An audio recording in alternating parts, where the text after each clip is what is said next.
Hello and welcome to the Ferret Business Podcast. I am your host, Yemmy the Ferret, aka Yemmy, aka Shrek Lover 94. No, just kidding, aka DJ Yemmy.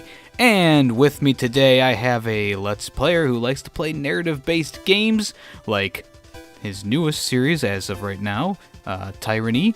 And he also plays pretty much every single Telltale game you can think of right now that's not Minecraft, so, he's got that going for him. And he also did live streams of Death Road to Canada, and a few other games. So hey, let's get started talking to him. It's the Cyberbard. Welcome to the podcast. Hey, thanks, Yemmy. It's great to be here. How you been, bud? I've been doing pretty good. It's been a beautiful weekend so far. How about you? Oh, not too bad, not too bad. Oh, hey, by the way, Cyberbard, your links are going to be down in the description below, including Twitter and YouTube. So hopefully people will check you out and get down there into those links and slam that subscribe button. Thanks, Yemmy. That's really nice of you. So I want to start off with talking about the good old country of Canada, because that is where you are living in currently, right? That would be correct, sir. Or to be more precise, I am in the, as some people would refer it to, the nation of Quebec. Ah, so you're in isn't it majority French-speaking part of Canada, right? For the province, yes, it's majority French-speaking. I am a resident of Montreal, and we have a thoroughly mixed bag here. Lots of Anglophones, Francophones, bilingual, whatever you want. Everything's here. Were you born and raised in Canada, or did you move there? No, born and raised in Canada. Born and raised. So how do you pronounce about? About. a lot of people say. How else would I pronounce it, Yemmy? A lot of people say about. Hey, about that. I don't know. Well, that's a common Canadian stereotype, but I mean that's something you're going to get more from Western Canada from somebody from out in the boonies. It's not. You're not going to get that from an East Coast guy like myself. And I was actually just talking to Cronocyde in episode 50 of the podcast, and he is actually, his first language was French. He is from the Quebec area himself, and he had to learn English. And the question I asked him was, how hard was it to learn English? And I'm going to ask you, did you have to learn French in order to, communicate in the community better? J'ai été assez chanceux. J'ai eu des parents bilingues quand j'étais plus jeune. I'm lucky in the sense that I was raised bilingual. I spoke English with my father and French with my mother. And I don't really, I've been told I don't really have an accent in either language. So no, you sound... I'm one of the lucky folks in that regard. You kind of sound American to me. I don't know if that's just the microphone or what, but you sound kind of like someone who lives around me in here in Ohio. Oh, I don't know what to tell you. It's the way I speak, my friend. The way I speak. So you learned French pretty easily then? Oh yeah, I'm fluently bilingual. I grew up with the language, French and English at the same time. I was reading and writing in both by the time I was 5. So dang. No problem for me. No Rosetta Stone, just learning through contact, pretty much, right? Yep, exactly. Any other languages that you're pretty fluent in or trying to learn? Gomen nasai, Nihongo ga zenzen hansumasen. Japanese is not something I'm particularly fluent with, but I did spend some time living in Japan as an English teacher, and wow. learned what you would call survival Japanese. So, like, where's the bathroom? How much does this cost? Stuff like that. Exactly. Tell me a little bit about Japan, because I've heard the we've all seen the memes and the anime stuff like that, but how is the country itself? What part of the country were you in? I would qualify it as lonely. It's a lonely country because, you have the superficial Japan that everybody knows. You go out and at night everybody's drinking. It's a very hard drinking country. But then by the next morning, all of that is dust. everybody goes back to their business selves, and the spark that you saw the night before no longer exists. So, sorry for being a little depressing. Oh, no, it's fine. It's a very... I have mixed feelings about the country, but suffice it to say that outside of big metropolitan hubs, you're unlikely to see the Japan that most people are accustomed to via the media in North America. All right, that's interesting to kind of hear about that, because like you said, a lot of people, they see Japan as like, this huge place where there's tons of people and everyone's. No, I was living in Hokkaido, which I don't know how much you know about the geography of the country, but you have the main island, Honshu, and then if you go north, there's a large landmass known as Hokkaido. So this is north of everything. It's like it's not on the same piece of land as Tokyo and all of that. And this is where Sapporo is. I'm sure you're familiar with the beer. You know Sapporo, right? I am not a beer drinker myself. But you must know the label. I mean, it's all over the place. Even in North America, people are drinking that stuff. And I was living about 3 hours away by bus from the city of Sapporo, which, to my recollection, is the fifth largest in the country, fifth largest city. And it's one of my favorite cities in Japan because of the fact that it was designed based on American plans, so you can actually find your way around. Oh, I guess that's not too bad. Yeah, if you ever go to Tokyo or another older city in Japan, good luck finding your way around. It's a maze. They're designed really weird for North American sensibilities, but Sapporo, nicely laid out grid, and you'll find your way no problem. All right, Cyberbard, I've prepared a small game to play with you called True or False Canada Edition V2. Oh, great. Version 1 was done with Cronocyde, and this is the same exact list, so I guess I can't really call it V2, but we're going to see how you stack up against Cronocyde. Cronocyde got about 5 out of 10 right. Okay, let's see. And we'll see how you do, because you're from about the same area, and I think he was a little bit less versed in the country facts that I pulled up. So we'll see if you know a little bit more or a little bit less. We'll see. Hit me, Yemmy. All right, True or False Canada Edition. And number 1, true or false? This is the easiest one. Canada is the second largest country in the world. True or false? I would say... I'll be honest with you, geography is not my forte. I will say true. And that is correct. Second only to Russia. That's what I figured. I figured if there's anything bigger, it's probably Russia. So good. All right, you got 1 for 1. Doing good. Next up, question number 2. True or false? Canada consumes more macaroni and cheese than any other nation. I'm going to say false on this one. Ooh, but it is true. Really? Mm-hmm. In a study done a few years ago, it was shown that macaroni and cheese was the most consumed in Canada. I was totally expecting the U.S. to beat us out on that, because I know. Me too. It's coming from. It's got to be the craft dinner thing, but it's not as big of a thing in Quebec, so I'm not as exposed to that. I guess you could say. Are you a fan of mac and cheese or no? I'll be honest with you. I like to cook for myself. I consider myself a pretty good cook, and I'll make from scratch any day over any of that box stuff. I mean, you could make macaroni and cheese from scratch. Just put some flour and some, make some noodles, roll them up. Of course. Then you make a roux. Then you make a nice roux. Milk the cow out back. Make some cheese. You laugh, but I've made cheese. Have you ever tried doing that? Only at the farm park.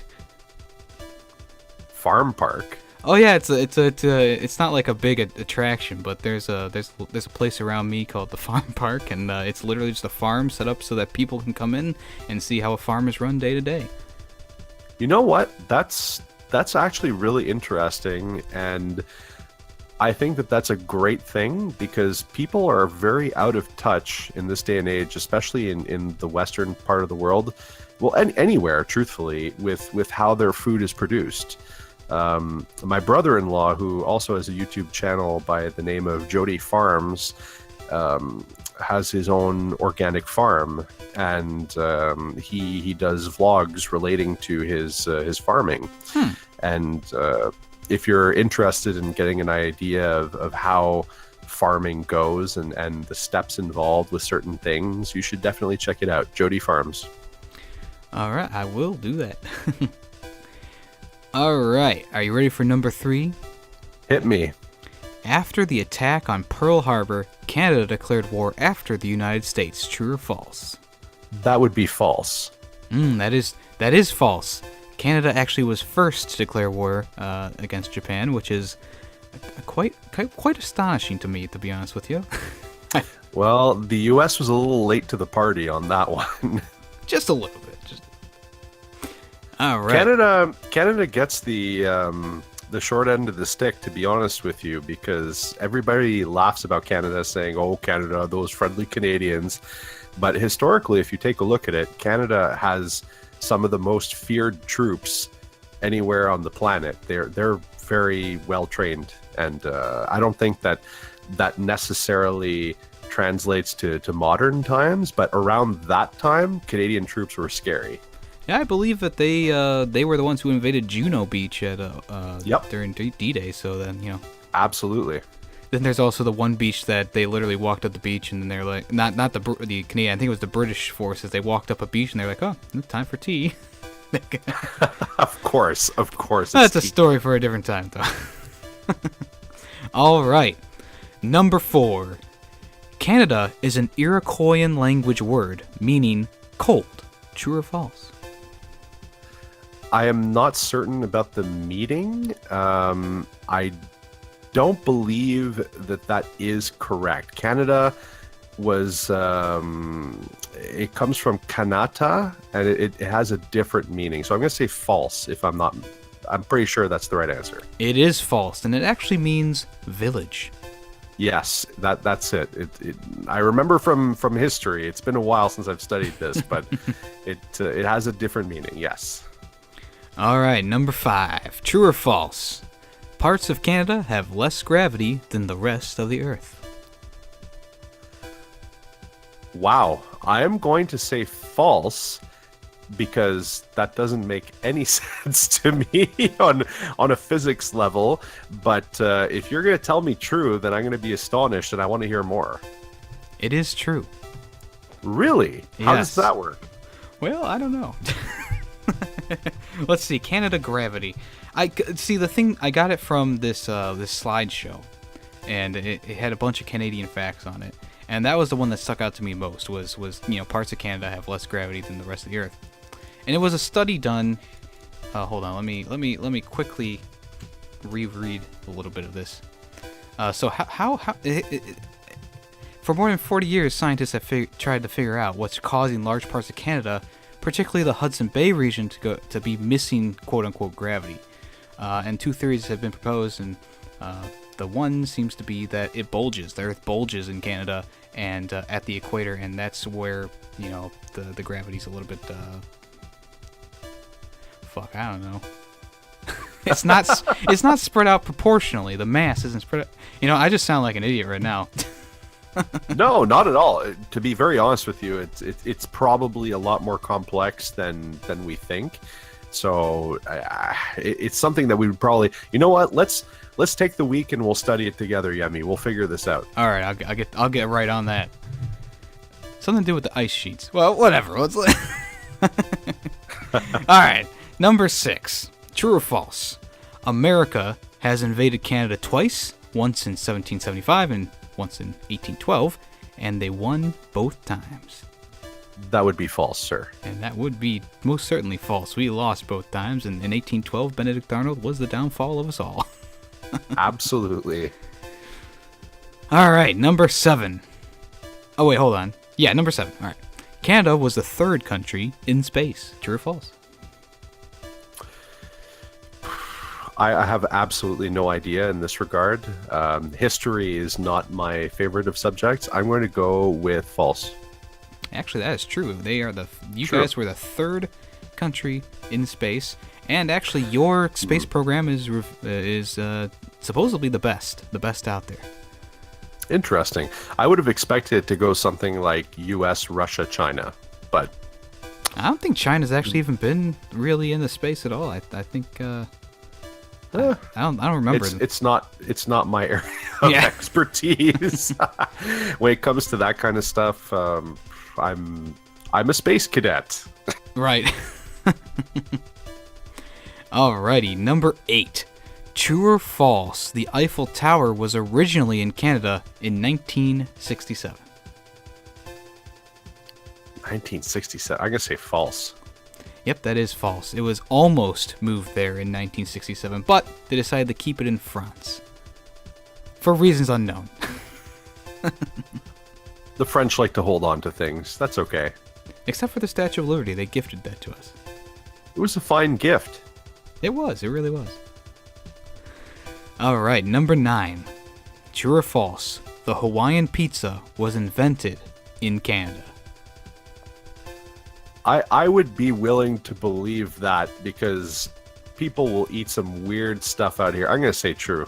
And that is true. And strangely enough, it is more popular in Australia. It traveled the globe. It makes sense. I mean, there's this kindred spirit between the Canadians and the Aussies, this vein of madness that goes through us all to put pineapple on pizza. So you're not a fan then? I'll be honest with you, I'll eat it if it's available, but I will not be the first one to raise my hand and say, you know what, let's go with the Hawaiian. I'm Italian of origin, so the idea of it is mildly offensive to my roots, but you know. I say keep it on shish kebabs, but take it off a pizza. That's my hope. Put it on some El Pastor tacos or something like that, but keep it off my pizza. Okay, number 10 and the final true or false question here. True or false? A Prime Minister of Canada once worked as a nightclub dancer and a skiing instructor before becoming Prime Minister. Knowing the type of Prime Ministers we've had, I'm going to say true. Ooh, but that was false. He actually worked as a nightclub bouncer and a snowboarding instructor. And I believe this is the one who's in power right not power, but in the seat right now, which is Justin Trudeau. Yep, Justin Trudeau. And funny enough, my uncle, whose duplex I live in, has a picture of himself with Justin Trudeau's father, the former Prime Minister Pierre Elliott Trudeau, because my uncle he does flooring. So he does wood floors, and he did the former Prime Minister's floor. Nice. He's quite proud of that picture. He shows it every time you come over here. Like, here's the picture again. It's a funny picture. If you know my uncle, it's even funnier because he's a little old Italian man. All right, Cyberbard, let's talk a little bit about the games you've played on your channel a little bit here. And I think we need to start with you're a big fan of Telltale Games, correct?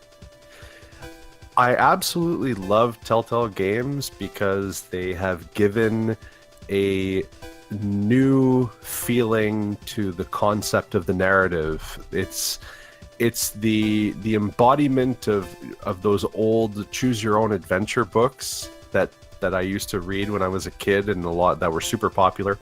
And Telltale has turned it into a fresh narrative medium, and they've been telling some wonderful stories using that medium. Are there any that you don't like or that you won't play? I'll be honest, well, you mentioned it in your intro regarding the Minecraft ones. That doesn't really interest me. It's not something I'm going to really explore. I'm not a Minecraft player. I have nothing against it. It's just not something that piques my interest. So the likelihood of that is minimal. Similarly with Tales from the Borderlands, I've been told that it's a very good series, but the mythology of the Borderlands game also does not really interest me greatly. I will, however, be playing the Guardians of the Galaxy version very soon because I haven't gotten to it yet. I've been holding on to it, but soon. Yeah, actually, Guardians of the Galaxy is one of my favorites of the Telltale games, and to me personally, Telltale games after The Wolf Among Us, I didn't like many of the games after that, but the Guardians of the Galaxy one I really enjoyed playing.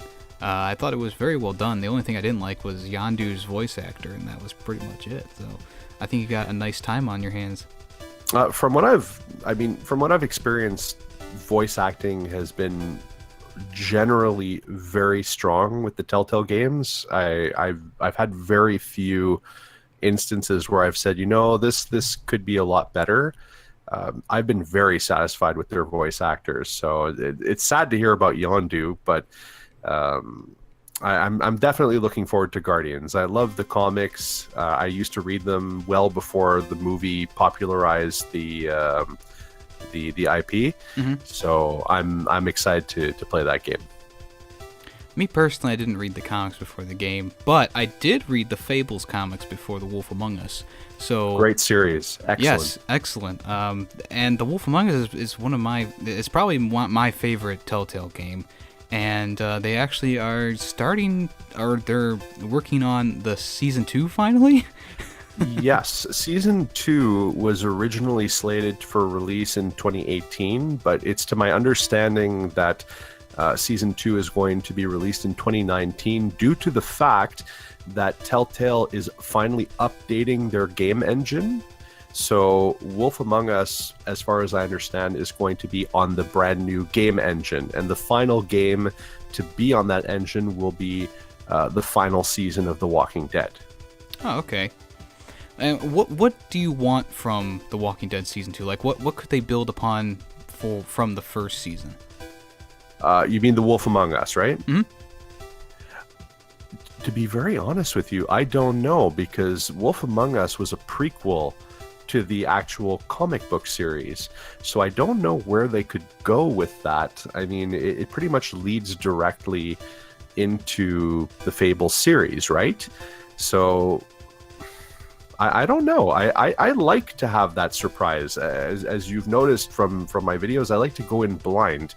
I don't like to have things spoiled for me, because the whole fun of it is to get that story for the first time, that first moment where you experience it. That's what I'm all about. I love that feeling. So I loved Wolf Among Us because it's just this beautiful representation of the noir film genre done with the backdrop of speculative fiction and fables. It was brilliantly done.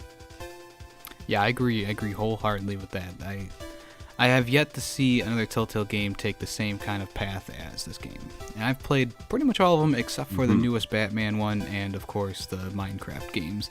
I would strongly suggest you play the newest Batman one, because the Batman Telltale series, I feel, was much maligned. It was unjustly poo-pooed, and it was a great series. Even the first one, people said, it wasn't that good. I don't see what they're talking. I don't get it. I thought it was very well done. There was a brilliant focus on Bruce Wayne over Batman. You could be both. I mean, there were plenty of opportunities, but they allowed you to explore the character and psyche of Bruce Wayne far more than you would typically get in the comic book medium. And the second season, The Enemy Within, was a very fresh and interesting take on the Joker as well, John Doe. So if you like the idea of the Joker as a character, you absolutely should play The Enemy Within, because it's one of the freshest takes on the Joker that I've seen in any media form in many years. I guess I should ask, have you been keeping up with the DC Comics and the Batman series, or has it been too long now?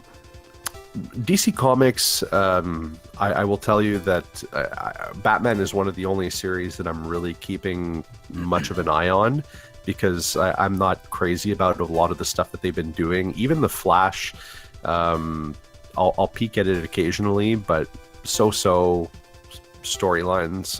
Yeah, I think the problem with The Flash is a lot of the storylines kind of keep going the same way, where Barry is overly apologetic, and then something happens, and in the end everything kind of works out. Kind of like right now is the Flash War, and it's pretty much every single issue has gone the same way, where Barry and Wally will start arguing. Barry will be very, very apologetic, and then Wally will keep going, and then something happens right at the end that's like a big twist. And even though the twists have been fine, it's just like leading up to that has just been like reading the same comic book for 3 times in a row now. I'm a little bit old school, and this might be a little controversial, but I'm definitely Team Wally when it comes to the Flash. I liked Wally West as the Flash. I don't know, like people are like, oh yeah, Barry Allen, but Wally West was a badass Flash, and I really liked the character. But I'm presuming with your question about Batman, you were referring to the nuptials of Batman and Catwoman? That's very fresh in my mind. I was more thinking towards the Metal series that happened, like if you're up to speed on those. Metal was pretty cool. And the New 52 run, of course, is one of my personal favorites now. Scott Snyder did so many good things for Batman. I really, really loved all that he did. Yeah, me too, definitely. Metal was freaking sweet, and Court of Owls. Yeah, Court of Owls was one of the coolest storylines ever. A lot of people didn't like heavy metal, but I actually enjoyed the Jim Gordon taking over as Batman, and the Bloom character was just so cool to me, and the comics were, drawn very, very well. Like every page with Bloom was just like this strange madness, and it was awesome. And I go back and read them constantly. Fantastic. Yeah, it was a great run. I think everything was really well done. I think Zero Year might have gone on for a little bit too long, but that's just me personally. No, I agree. Zero Year, they could have cut it back a little bit. It did go on too long, but it was still a good storyline as well. So yeah, let's talk about Batman and Catwoman here, because there was a pretty... I mean, it wasn't really a twist. It was just the ending was something that you were hoping... Or what were you hoping for the ending of the latest Batman? I didn't have my hopes up because, to be very honest with you, I could smell it coming from a mile away. They were going to do something like that. I mean, especially with issue number 49, the ending with the Joker, the best man, where Joker basically started steering Selina in that particular direction. Mm-hmm. I'm trying not to get any spoilers here. Right.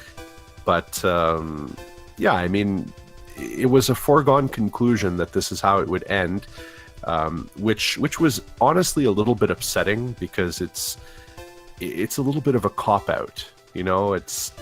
DC doesn't like to pull the trigger on many things.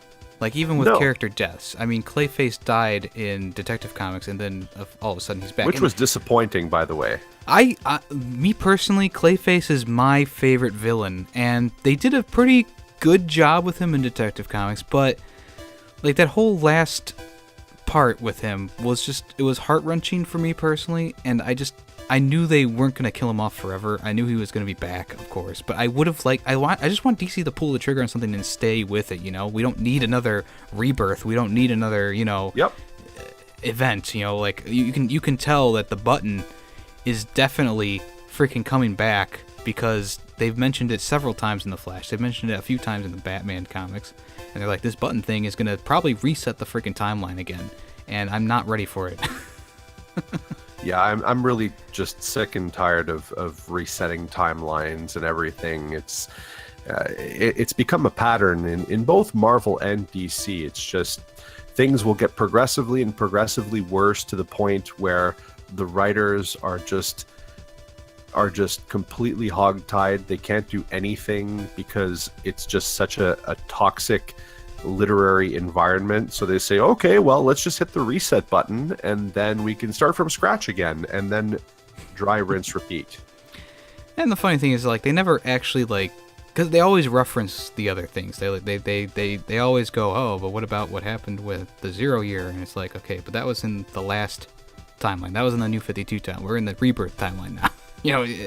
Some things stayed and some things went away. A lot of characters came back. A lot of characters went away. Lex Luthor is back to being a villain.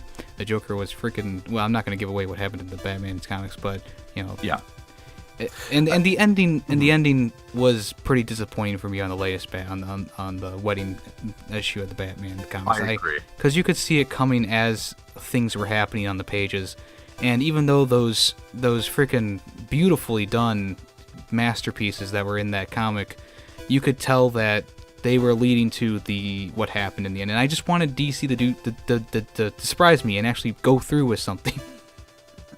Yes, because that would have been a shocking ending if it would have ended in that way, because that's something that nobody would have ever seen before in a Batman comic. It would have been a fresh take. Yep. And unfortunately, we didn't get it. And just like with Jim Gordon in the Batman suit, it didn't last very long, and it's already gone. And let me tell you, there's nothing wrong with a shorter storyline so long as it's done well. I mean, if you take a look at the Journey into Mystery series that they had with Kid Loki for a while in Marvel Comics, that was a spectacular series. I don't know if you read that or if you had a chance to look it over. Really, the only comic I read from Marvel is the Daredevil comics. And the Star Wars ones. I read those too. Not so much Dr. Aphra or I've been trying to catch up on Lando, but I haven't gotten there. The one that I'm really enjoying the most is Darth Vader, the current run. Because everybody loves Darth Vader. Well, I think it's interesting to see what this is. It's not exactly what people are expecting, but it's interesting to see how Darth Vader is now. It's directly after the events of the Revenge of the Sith. I thought that was just so interesting to see him have those tiny flickers of still being a good person, but then ultimately becoming the Sith Lord that he is. And it's been really, really interesting to see how things are just happening. It's every comic book, I get more and more entertained and more into the story, because at the end of the last one, I mean, you had the one sister, her legs cut off, and of course she lived through that, and then the other guy is away, and you have Darth Vader capturing the king, which you knew was happening because of the regular Star Wars series. And I just like how they're both mixing together a little bit here and there. And I'm really into, because this is a part of the Star Wars universe you don't see a lot, is after Revenge of the Sith and directly after it. And it's very interesting to kind of start reading into it more, and I've been really enjoying it. Not just because it's Darth Vader. I agree. One of the things about Darth Vader from the films is that he had that mystique to him, because he didn't get that much screen time, if you think about it. Yeah. And you never really get to see him cut loose. And then when you read that comic, you think, holy crap, and you really see all the things that he's capable of, and it's shocking. All right, well, hey, that is all the time I have today with the Cyberbard. Baird. The Cyberbard. Is there anything else you want to say before we end the podcast? No, I mean, apart from please check out my channel and give it a chance. I will say that coming up in the near future, I'm doing a lot of cleaning out the closet in regards to my game series. Tomorrow being the Monday, I will be airing my last episode of Tyranny. I've finished the series. It'll be the end of the Chronicles of Siegfried Darkstash, and I will be working on Skyrim and Where the Water Tastes Like Wine next, just to clear out the game and make room for some new series in my catalog. So stay tuned for that. And a little bit later on, there'll be some changes to my channel as well, in the sense that as soon as I have the equipment for it, I'm going to be doing more vlog-type films as well, for book reviews and assorted other cultural things. Sounds awesome, man. Can't wait. Cannot wait. And, probably by the time this podcast is uploaded, everything will be, done and set up. But hey, it's good information to know. Absolutely. And hopefully everything kind of goes smoothly in the transition for you into the new system. Oh yeah, I'm going to be mixing it up, not just the Let's Plays, but have a little bit more variety on the channel. All of it literary related. And like I said, his links will be down in the description below, including Twitter and YouTube. So I think that about wraps it up. I just noticed that Britney Spears is in my who to follow set list here, so that was very interesting for me to look at. You better jump on that.